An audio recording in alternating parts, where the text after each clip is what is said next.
everyone. Thank you all so much for joining. We have a really exciting program today for our first event, Fall in Love with NFTs. We've been hearing so much from our community about how they want to learn more, how they still don't understand quite what an NFT is or the utility, and moreover, what types of things that they should look into when they're thinking about purchasing one. We're really excited to host this event today in partnership with Stacy Whittle and the Teatro de Corazon. Thank you so much for being our production partners. W Coin is is the Women's Crypto Organizing and Investment Network. We were founded to empower women and allies in their crypto journey. We're a platform that provides key educational resources, investment explanations, and grassroots advocacy in order to ensure an inclusive Web3 future. We want to make sure that as the industry continues to take off, that more women are brought in and are part of the process. Only through understanding the space can we continue to increase our financial literacy and independence and achieve equity in the world, which is why crypto is here to begin with. Anyway, thank you so much for joining again, and over to Stacy. Thank you, Anastasia. I really appreciate the introduction. Thank you for making me a part of this. I've learned so much over these past few months being part of this network, and producing this has been a dream. It's a dream team that you're going to hear from.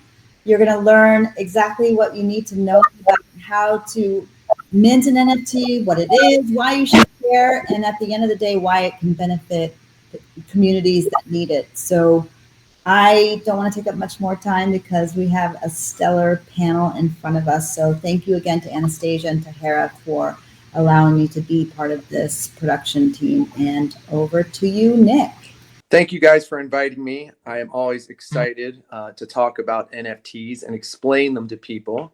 I think they do have a misconception, and I know there's a need for better education. So I have some ways that I've been explaining them to people that might make them a little more simple or palatable or consumable for people who are having a little bit of a hard time understanding what an NFT is. I think the first thing I like to explain to people is that I describe Web 2 or the systems that you're used to now as a transfer of information, meaning with Google and the internet, we immediately had information on our hands that we could share. Web 3 in the new space we're entering is more about sharing value. How can we not just share information? How can we pass value along the blockchain? The one question my friends ask me is, why is that NFT worth so much money? Why is that worth anything at all? What is the value of an NFT? And I think I can explain it if I give an analogy to something maybe in the real world. And one that I always use is, let's say you were sitting at a diner on Christmas Eve and you looked out the window across at a bar and a biker gang rolled up to the bar. Those jackets can be a nice representation of what I think NFTs are. There's a value to the jacket because it's leather. It has an intrinsic value as warmth, as an actual coat or an accessory. But to the people in the biker gang, that jacket means a lot more. It means they're part of a community that goes to Sturgis together and celebrates birthdays and support each other's lives. So that's kind of what I describe an NFT as. Some of the NFTs that you might own will have an artistic value that you might really love. Maybe it's an artist like Mumbot or Buff Monster, and you really engage with the art and like having it in your collection. But what you're also going to be sharing is other people that have art from that collection that form a community. And because of the blockchain, we can actually put identifiers on these pieces of art so they can't be replicated. They're non-fungible. And we can also share them and trade them across the entire globe, which is one of the fun things about NFTs that's different from a club or a fraternity or group you might be in the real world. Another analogy I know people can resonate with is baseball cards. One of the top NFTs right now is the NBA Top Shot NFT project, and they're digital basketball cards. Now, what's the difference from the basketball cards and the baseball cards I traded when I was a kid? When I was a kid, I loved having baseball cards, but the industry kind of fell on hard times because if I got a very rare card from my favorite player, the only way that the company that printed those cards could make any money was to issue more cards. And my rare card suddenly wasn't very rare anymore. With digital assets, one thing that people are doing that I think is a real key is they're adding a secondary sales component to that digital asset. Well, what that means is every time that card gets sold and then resold to someone else, the original creators get a percentage of it. So there's never any issue or need to issue any more of those tokens. And what that caused in the NFT space is scarcity, where there are only 10,000 NFTs of LeBron James dunking at a certain event. And there will never be any more than that, and the company will never need to issue anymore. So what NFTs are, again, they're valuable tokens, and they mean value to different people for different reasons. Maybe it's the art, it's the membership in a global community, and it's the ability to trade them instantly, which is also very appealing to people. And that's basically my NFT 101 for people that want to hear it in non-technical terms, what they think NFTs are and how they might affect their life and come into your life. And now I would like to pass it over to Tahara if she wanted to talk with the group, if anyone had any more insight on the NFT space. Hi, everyone. I'm Tahara Zamanzada, founding member of WCoin, and I have the privilege of having a fireside chat with 3 experts of Web3.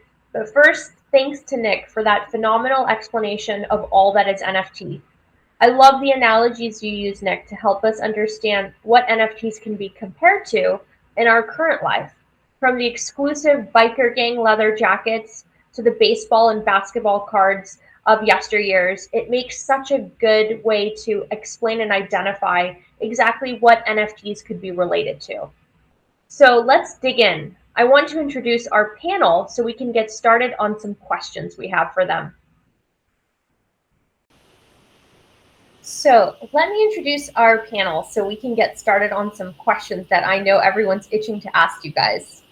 First, welcome Raisa Suarez, Senior UI UX Designer and creator of Women in Tech Capital NFTs. Hi, Raisa. Hello, Tahara. Thank you so much to you and WeCoin for having us here and being among these amazing people from House of First and One of. Thank you. Fantastic. Thank you so much. Jen Stiles, Vice President of Communications for One of Inc. Welcome, Jen. Hi, everyone. Great to meet you all. And Nick Fontova, you guys have already been introduced to him a little bit. Chief Marketing Officer for the Metaverse Business for Landmark Ventures. Hey, Nick. Hi, how are you? Good. And lastly, but not least, Crystal Rosenbrook, Community Manager for Landmark Ventures. Hello. Good to be Awesome. here. Hi, welcome. So I wanted to start off with Jen. I follow you on Twitter. I have a Twitter crush on you, just so you know. And I love that your bio says that you're always learning, because I think it's definitely something that we can all resonate with as we're kind of entering this new world of Web3. And I saw a tweet that said One of wants to be the NFT marketplace for people who really don't understand NFTs. And this is such a crucial thing. So I just wanted to know, what is your vision? What are you guys thinking? What does the roadmap look like? And how can folks that are kind of just dabbling and getting their feet wet, how can they kind of approach you guys? Yeah, absolutely. I mean, I've been in the crypto space for a while now. I've been working with our CEO Lynn Dye for about a year and a half, and I think we're all at the tip of the iceberg here. Like, we're all learning. And I bought my first crypto, Ethereum, actually back in 2015, and it was fun. It was because Anastasia and I actually worked at WeWork together, and I met the team. As working with them. But what I think is very interesting is that we're a sustainable platform. So you can buy with credit and debit card, you can buy with ETH, you can buy with Bitcoin. We're on the Tezos blockchain. We're also now working with Polygon. We initially launched and kicked it off with music NFTs. When I say always learning, if you ask most people what an NFT was a year ago, I think people would be like, I have no idea what you're talking about. I remember when we first made the initial launch for One of announcement back in May. My friends were like, what are you talking about? What is an NFT? And the reason why we created One of, or the co-founders created one of, is because it's just a very easy way to purchase these collectibles. Being able to purchase with credit or debit card is very helpful and useful. We use over 2 million times less energy than other proof of work networks. So it definitely is a lot more affordable. So we're able to mint NFTs for free. We actually just did one today with the Grammys. So if you do want to, learn more about OneUp, you can claim your free Grammy token NFT, and you can go online and sign up for OneUp, and you can get your first free NFT. So our goal is to get 100 million users on our platform and educate consumers about NFTs and the utility behind NFTs. Wow, that's amazing. The fact that the folks that are tuning in right now can go and get their first ever NFT is so awesome. So definitely take advantage of that, gang, for those of you tuning in. My next question goes to Raisa. I wanted to know, what was the inspiration behind starting Women in Tech NFTs, and how did you get started? Thank you for that. So the inspiration comes from different sources. The first one is since I'm a UI UX designer, I always tell I don't come from a tech background. I'm a Latina. I am an immigrant. I was born in Cuba and I came to the United States 3 years ago. So I didn't study technology back in Cuba. I got my first computer when I was 17 years old. I didn't know what internet was, but I met my husband. He's a software engineer, and he got me into tech. So I learned basic coding skills. And then since I was a child, I like to draw, and I pivoted into UI UX design. So I always say that tech really helped me to reinvent myself when I came to the United States to get a really good job. And that's why I felt tech really changed my life and improved it. And then that's the first inspiration. The second source would be that last year I was diagnosed with thyroid cancer. I'm doing really great right now. But after that, after being able to fight cancer, I wanted to create something to give back. And the third one was I live in Miami. So I went to Art Basel last year and I went to a lot of tech events, which I love, and NFT events, because it was not only about art, but at the same time, tech and NFTs. But at the events I went, I was looking around the room and I saw there were a lot of men and few women. So that was my aha moment. So I come from a technology company that I'm working from 9 to 5, and I see that we don't have enough women working in tech, but there are even less in Web3. So I wanted to create with Capital NFTs, with the collection of women in tech NFTs, to support and onboard, bring more women into Web3, NFTs, and crypto. That is so awesome, and I'm so happy to hear you're doing well. Perfect. Thank you. Good. And it's so great, because I think a lot of folks are probably a little bit nervous and think you have to have that hardcore tech background to start embracing this. But the fact that you just sort of leaned in and you had the curiosity and you took the approach of, being a creative and appreciating the arts, that's what it's all about, right? And that actually brings me to Nick and Crystal. I wanted you guys to talk a little bit about what the mission of House of First is and what the purpose is. You can go, Nick. I'll start. Yeah, the House of First, we're an NFT launch pad. And,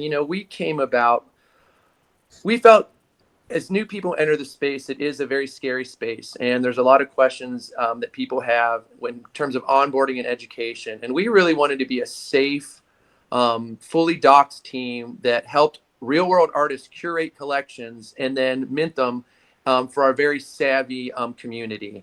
And really, that's our mission. With a lot of intent, we really reach out and try to find a lot of real world creators that already have a following, like Rachel Winter, who did our Remarkable Women NFT collection, and Ian Murray, who did our The Everyone's collection.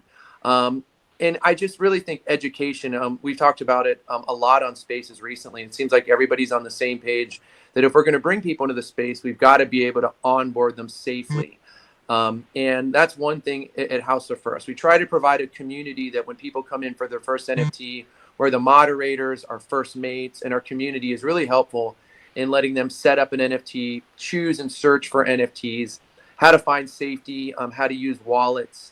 But it's really fun to have conversations like this where we're all seem on the same page about creating communities that people can enter the space safely and have success. in a very new space. It's a bit of the Wild West. So as much of a way station as we can be for people, as a resource, at House of First, again, by bringing real art, real artists, and safe projects, I think that's a lot of our mission. And there's a charitable component that Crystal can talk about, but we also really have a lot of intent with our collections to try to do more than just put out NFTs, to try to find some meaning behind them and try to have a charitable component.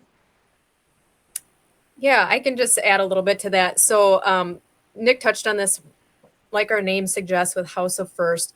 One of the big missions behind our work is that we want to be the first, and we want to bring the first to our community. So that sometimes means we've had artists where it was their first NFT collection. So they had their own real world art, their own community on Instagram or their own website, but they weren't familiar with the tech of NFTs, and they didn't know how to build that community in Web3, because it's very different than selling art and building a community in Web2. So, we really help artists that, they want to dive into this space, but they don't know who to trust. They don't know, the tech behind it. So that's a really big part. And like Nick said, bringing that really authentic art that resonates with people, that has a mission behind it. And then, we do try to build the charitable aspect into our collections. And that's part of why I think our community connects so much with the art and the projects that we're putting out, is because it isn't just about, getting a drop out the door. We really put a lot of heart into even the artists that we select, the collections that we are curating, and the mission behind our work. Yeah, that's awesome. I'm so glad to hear that there's a charitable component to it. And that kind of brings me to my next question to Jen, which is, I know you are not only, you have your role here, but you're also an investor and an advisor as well. And so my thought is, like, when you're looking for projects and when you're looking to see how lucrative something is or how charitable they are or where it's going, do you find yourself kind of popping under the hood a little bit to see what's going on, or is it just sort of like perception of reality and the excitement and hype of it? What do you think? No, yeah. I mean, I really invest in the person and the people behind projects. I mean, that's my go-to. You obviously have to do your research on the different projects, but a lot of it, has to do with the gumption and the energy and the passion behind the founders. I think that there's a lot of people that just want to put projects together, whether it's in NFTs or consumer goods. And it's very interesting to watch how some projects, can just skyrocket and take off. I mean, I saw a lot of this in my previous career, working with a lot of entrepreneurs and members of our community. And, I was fortunate enough to meet a lot of entrepreneurs. And I don't know what the statistics are, but a lot of them do not succeed. So you have to have that drive and that energy to keep it going, and the persistence. It's a lot of work. I mean, we're all going through it right now, just in this NFT space and in launching campaigns. And I tell the partners that we're working with, whether they're like music artists like Doja Cat or emerging artist, we just launched our sports vertical with Sports Illustrated, and it's so important to have like the athletes and artists on board and really rallying behind each drop. Yeah, that makes so much sense. I love that, like, the current artists and celebrities are getting so excited and pumped about it, but even as the newer ones are coming up, they want this to be a part of their portfolio and a part of their presence. So it's so cool to see where this is going to go in the next few years, for sure. Yeah, I did want to mention something about how important it is for experiences tied to NFTs, which gives them some sort of utility.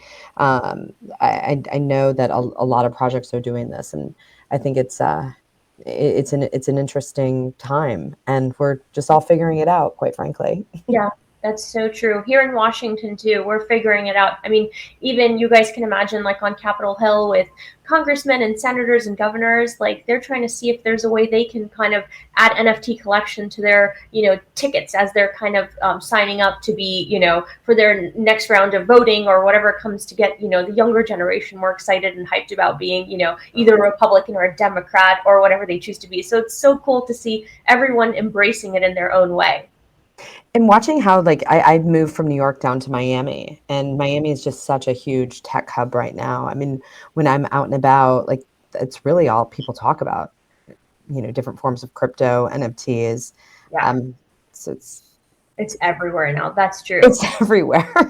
Yeah. Raisa, fellow Miami resident over here, wanted to pick your brain, and I wanted to ask you, as we kind of talked about, it is male dominated in general, the tech space. And we're trying to carve that path for women allies. Why is it important to have those male allies in this space? In addition to bringing in women, why do we still need to make sure that we have, hashtag he for she, as the United Nations calls it, of making sure we have that support from the males? So that's a question that I get, and I think daily in our Discord or Twitter when I do spaces. I have a lot of men that come up and say, "Hey, Reza, I know this is a project that represents women, and if you see in the art, I know Tahira, you've seen it. It's women with arm like the strong pose, showing that they're strong and they're powerful, and at the same time we have like the hoodies and the t-shirts with tech messages. There's one that I think will be great for Jen because it says "Moving to Miami 305" because I'm like a true Miamian, so that would be great. But I always get asked like, "Hey, Reza, if I am a man, like, should I be part of this?" And I always say like, "Of course." This is not an exclusive community. I don't want to create exclusive project just for women. This is an inclusive project and we need men allies. And if you go to our Discord, you will see that most of our members are men because they always say we're fathers, we're husbands, and we want the female in our lives be represented in this space. And even though we are supporting women because we want to empower more women, we are investing in 50 women-led projects with 60% of our minting sales. We're also supporting our men because men will be also our withholders. And some of these NFTs that we're going to buy from these 50 women-led projects that we're investing in will be given back to our community holders. So no matter who you are going to be part of this utility. And we want our holders also to be able to earn ETH. This is something that we haven't announced yet, but that's also always something that I say. We need allies. We shouldn't be able to do this alone. I love that. That's so great. And I love that you're already thinking ahead and building out your roadmap and trajectory. That's so awesome to think about that. Sometimes even as a personal, NFT, I have not yet minted one, but when I'm looking, I'm thinking to myself, like, what's important to me? I want to make sure I'm a part of a community that's doing something positive for whether it's women in tech, for whether it's a philanthropic particular nonprofit organization or whatever it is. I always want to make sure it's tied to something special that's important to me, because then that's how I kind of know, like, I'm sort of doing my part here too, which I love. And that brings me back to Nick and Crystal.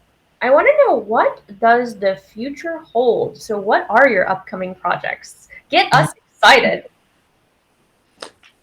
I mean, I can go quickly first. The thing about our NFTs, and we're so emotionally attached to it. In particular, the Remarkable Women NFT was the last one we did, and because there's a secondary component to sales, I just want to, to our current holders, we've got a lot of new collections, but man, that's never going away. For us, these are important collections, and the intent was for these to build communities that are going to last for a long time. So the one thing that we always have, and we're very fortunate. We talked about a docs team and believing in a team. I think me and Crystal would both say we're very fortunate to work with NFT companies, and our parent company is Landmark Ventures in New York, which has an award-winning worldwide events company. That's one of their specialties. So for us, meeting people in real life in our network, meeting all these wonderful people in our global community that all have the same values, and meeting in real life is really important to us.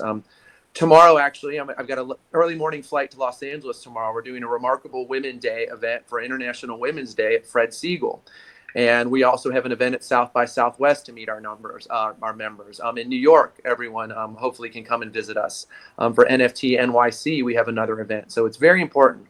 But in terms of new projects, our next project, we're very excited, is a really wonderful Brazilian artist named Butcher Billy, who's a comic legend. He's done a lot of frontline comics. And the great thing about this collection, just like our first 3 collections, 10% is going to be donated to our Remarkable Women Impact Fund of the secondary proceeds. So we're running, all of our collections are going to be funneling into some of our, we're not going to, we just started that collection. So we're really excited about our Butcher Billy drop. I guess I can talk about it. Yeah, we're talking with Ja Rule and Bam Adebayo, who plays for the Miami Heat, about a new part of House of First. And I guess I can introduce it here first. It's going to be a painted house collection featuring some minority and underrepresented artists that they had in mind. And those collections are also going to have intent to find, empower underrepresented people that are, really people we want to get in our community, and collections that now we're looking for some new charities, some with mental health, some with homelessness, to really tie onto for our future collections. And just more, the House of First, we really want to work on when people are coming into the space and they're just setting up their wallet, that their first experience is a safe, happy one. They buy a great piece of art. They have a community that's safe, that they feel comfortable, that they're not going to get rugged, and there's going to be a charitable component to it. And we just feel like we can be a really nice first step for people entering in the space. So I'm not sure. I'm sure Crystal might have some other alpha she might want to drop on some stuff we have coming up, maybe in terms of our fashion. You can expect with fashion from House of First. Yes. Well, that is a big part. If you've seen the Remarkable Women NFTs, Rachel Winter did an amazing job with the characters that she created. These women are very empowering. They all have a remark on their shirt that, I feel like is, some of it can be a term that maybe you identify with, or maybe that makes you feel empowered. And some of it's just a little bit of attitude, there's a cute one where there's like a hoodie and it says "not today" and things like that, where, it's just kind of like fits your mood. But the clothing is so cute, and the patterns that she created. And so we actually have basically like metaverse wearables that we're creating. And then with that, I don't know how much I can divulge, but so we have a staking mechanism where you can stake the Remarkable Women NFTs, and then you accumulate points. And then those points will be used to purchase those metaverse wearables. And then the plan is down the road to be able to potentially burn that wearable for the physical clothing. And so if you've been to our Twitter page for House of First, there are a couple examples shown, and there's the black and white jacket with the flower pattern that I have to have. The first time I saw it, I was just like, yes, I need that in real life on my body. So yeah, it's just those types of things that and our community is super excited about it. And just the staking in and of itself is just kind of tech forward, because it's gasless staking, so it never leaves your wallet. So it's not that sort of scary situation where you're like, am I ever going to get my NFTs back? You don't have to worry about that with our staking. We also have staking with our first collection with the Everyone's, not to get too in depth and all that, but yes, that's part of that utility piece that we build into every collection, because we know how important that is. There are some people who strictly want to collect NFTs based on the art, and of course that's that's a big focus for us as well. But we also understand that there's ways that we can build for the long term, so that people really find value in our collections and our project. Mm-hmm. Yeah, and I know one question people have about safety is, where do I mint my first NFT? Maybe they go to Instagram and they say, oh, there's 200,000 followers, I'm going to go mint this NFT. I think the one rule that I would give everyone, and it is our team, it's a doxed team. Make sure that the people from the NFT that you're buying from, that their name. They should have a LinkedIn page. They should be upfront, in my opinion, about who they are in real life and take responsibility. And traditionally within crypto, anonymity was kind of a thing. Yeah. And I would just recommend, be really careful if you buy an NFT for a good amount of money and you don't know who the real devs are. If you don't know if they have a history, try to find a team that's got a history in charitable organizations, a history on Wall Street, a history in law, something in their resume that would lead you to believe that you can trust them. And I think that's really the key. Instead of look for really home runs, the home runs are going to be finding trusted teams and people that with a resume that you can believe in their projects, because it is really tough. These are on, anybody can drop an NFT, but to run an NFT company, it takes backbone, and it takes resilience, and it takes character. So, invest in people. And also, like, go to Discord and to do your research, and definitely make sure that the marketplace that you're working with is valid. Press behind it. Yeah, never rush. Yeah. Raisa, any thoughts on that? This is really important. The No, trust piece. I think that's the first tip that you have to learn, and something that Jen will say, like, invest in people. And then Nick was repeating himself, invest in the founders. Yeah, that makes a lot of sense. I always say, don't ever buy anything that you wouldn't put on your wall. Yeah. Yeah, that's a great point. Well, I really, really, really appreciate you guys. You have really inspired and motivated me. And I want to end this by asking each of you one piece of advice you're giving folks who are just starting out. So I'll start with Raisa, and then I'll do Jen, and then Crystal and Nick. So Raisa? So I would be like, go to Twitter. Like, Twitter is the place where everything's happening. Like, go to spaces, jump in, ask questions, read all the threads, and you will see the Web3 community is welcoming. They want you to learn, and they are waiting you with arms open. That's awesome. Jen, what are your thoughts? Yes, I mean, I'm gonna have to plug this, but go to oneof.com and go pick up your free Grammy NFT. It's free, easy to do, and we really want to educate people on the power of Web3 and get people excited about these collectibles. So thank you. Thank you. Crystal? Well, a lot of really good tips were shared today. I think, trust is a big factor in crypto and NFTs, and like the others has stated, there's really a shift starting to happen where, there's a focus on docs teams. And so for people that don't know what that means, docs just means that their information is public, and they give you their true name. A lot of us do use profile pictures on like Twitter or Discord, but you can go to our website, and our real information is there. You can link to our LinkedIn, which gives our real names. So I think that's as an important aspect. There's a lot of different techniques and ways that people collect NFTs, and if you're talking more long term, and you want something that some people would argue you should try to go towards something that you could feel confident holding for 5 years. So I think having that, trust in the team is truly important. I love that. Yeah. And our favorite ally, Nick, bring it home. I would say there's been such good advice shared today. Find some art that speaks to you is always what I say as an art collector. I got in before community. For me, I just followed some of my favorite artists. I'm a very nomadic person. I end up moving a lot. So to collect physical art for me wasn't smart. It was stuff. I don't like stuff. I'm a minimalist. And I can own 200 NFTs and feel like I don't have a lot of stuff. It's got so much value, but it's not a lot of stuff to carry around. So find some art that moves you. And the other thing I would say is find 1 or 2 communities that are your home. A lot of people come in and they're in 7 or 8 or 9, and they kind of sporadically jump from community to community. They never really find a home. I really like that I've got 2 or 3 communities that when I go in, I know everybody's name and they know my name. It's kind of like Cheers. And I really think that's important. Just, find 1 or 2 communities you resonate and put the time in there. Now ask not what your community and your devs can do for you. Ask what you can do for your devs and your community. And, find your 1 or 2 homes. And everything will work out from there. Don't get discouraged with too many places. Find out places that know your name when you enter the room. Oh, that's brilliant. I love it. Thank you guys so much for taking the time to share your insight and your expertise with our community here at WCoin. We're looking forward to having more chats with you.